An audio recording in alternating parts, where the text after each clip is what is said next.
Hello friends and welcome back to the channel for war number 9 of season 47. We are 3/4 of the way through the season, and folks, buckle up because I have the biggest brown pants moment of my Alliance War career in this first fight here. Team today, Lady Deathstrike, Sandman, and Odin tagging along for some pre-fights for myself. Let's jump right in. Be starting off today on path 6. We have a Kitty Pryde, a very difficult defender on the right node in this meta. Going in here with Deathstrike. Now, I wasn't really sure how to play this node, specifically with the combat deja vu, because you want to be alternating your attacks to prevent giving her prowess, but I wasn't really sure how that was going to work with the parries. I figured I was probably going to be giving her too much prowess anyways. What I had forgotten about, though, is that she can definitely incinerate you through your block when she has enough prowess. So, as I see my health ticking away quite rapidly, I am already starting to panic a little bit. The incinerates keep re-triggering. You saw the first 3 all re-triggered, and I think this last one here re-triggers a second time. So that was one special one at the start of the fight, and she deleted like over 90% of my health here.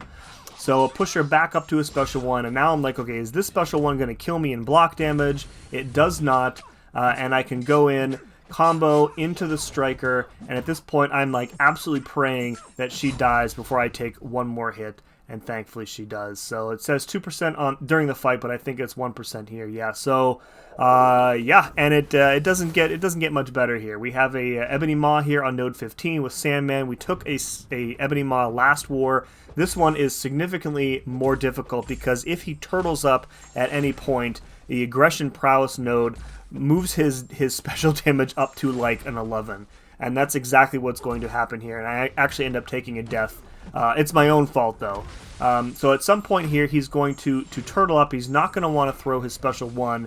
I land a reparry, and I hesitate for like the smallest of frames, and he punishes my heavy attempt with a special 2 and one-shots me from 96% health here. So right about here, I'm trying to bait out the special 2. He's not cooperating.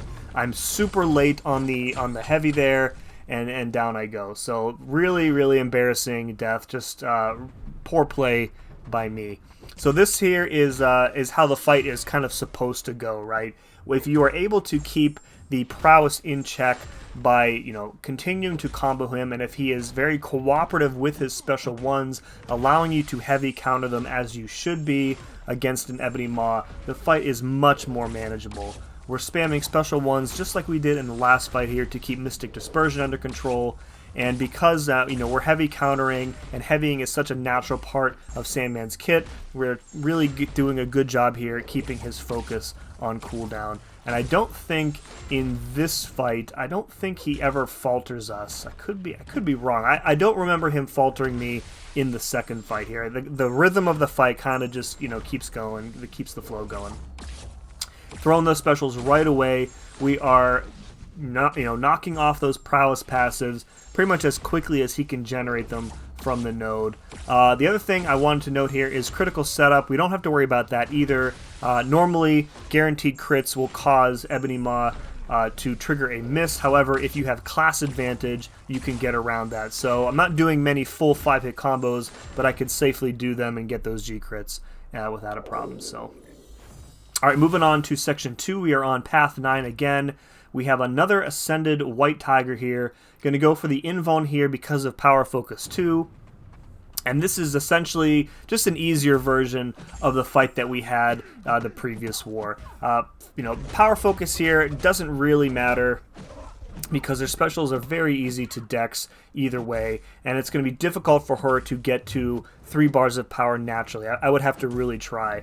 So, again, spamming special 1 here. All of the petrified debuffs that we're placing with our special 1 are going to go a long way in controlling her power steal mechanics and the power gain that she gets at the end of the fight. So if you remember from the previous war, I kind of made a little bit of a calculated mistake at the end of the fight where I was expecting like the special one to kill and it didn't, and I kind of had to YOLO a medium here. So doing a little bit of a better job here. I don't think I go for like the typical Sandman heavy stuff in this fight because I really want to make sure that I have as many petrifies on her as possible for the end of the fight because she's going to be at 2 bars of power for most of the fight, and when that power gain triggers, it could easily jump her up to 3 bars. So I think we are close to triggering it. There it is, and you can see she's gaining basically no power because we have enough of those debuffs on her. And once you take care of the power gain, the rest of the fight becomes pretty easy.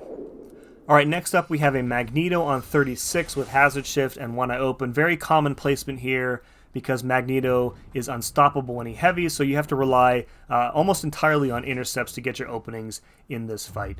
We are immune to ability accuracy reduction against him, however we will not be able to heal, which is why you're not seeing any willpower happening from these shocks. We've got the Odin pre-fight on us, of course, to handle those shocks, and then we are naturally bleed immune or resistant or whatever. So Magneto's tactics, so we will be rooted during our special ones. I find that his special one is way easier to avoid and punish when you're rooted than it otherwise would be. When in a normal Magneto fight, his special one requires very precise spacing in order to punish. You have to be very close to him when you do it.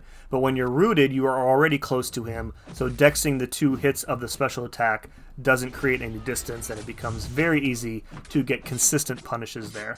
We're going to use our special 2 here to get us some blocked hit safety now that Ferocity is active. And you notice that I am not using my striker. I'm just kind of keeping that in the bank, just in case I need like an emergency intercept, in case the fight starts to go really south really quickly here.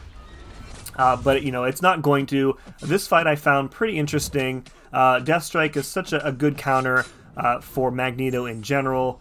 I like this fight. I told my war planner that I would definitely take this assignment again. This was a pretty enjoyable fight, and down he goes. All right, up on first mini boss island, we have a werewolf here on 37 with a whole bunch of healing. It's like personal space healing and recovery, and he also has like increased regen rate, I think, as part of his base kit, but it doesn't really matter.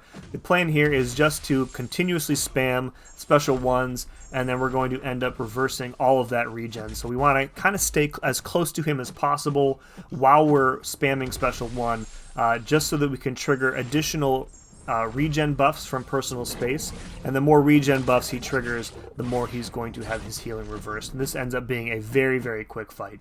So we're taking some damage, some ruptures from his mediums through our block. It's not going to be enough to hurt us significantly here, and I think this is my last Sandman fight, so wasn't really concerned about a little bit of chip damage here and there.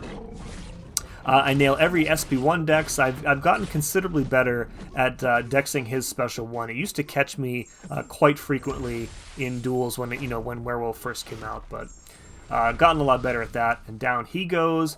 Last but not least, it's our old friend Sauron, yet again on node 40, and yet again I'm going to speed this fight up because I honestly have nothing new to add to this fight. This is actually probably one of my best overall attempts at this fight. So I focus very heavily on blocking the special one when I have that taunt active, which is something I talked about, I think, in the previous war, but didn't really do a good job of demonstrating. So I'm really trying to focus here on my intercepts, and again, when I have that steadfast passive available, I'm just going to block the entirety of that special. If I don't, then I'm just going to have to attempt a dex, otherwise it's almost a guaranteed degen to the face. So you notice that my health bar is unnaturally high for a Sauron fight. That's because I think I only mess up that one special one that you just saw, and everything else I either block it entirely with the taunt, or I nail the dex. So yeah, again, this is probably my best overall effort here on this fight, and I'm sure that I will be taking it. What do we got? 3 wars left? Probably 3 more times this season, because he is like the meta placement here. Everybody sends Deathstrike here. I don't know why he's continued to place here, because it's just a Deathstrike fight. So one more combo. Down he goes. We did come away with the victory here. 6 kills for me, 1 death.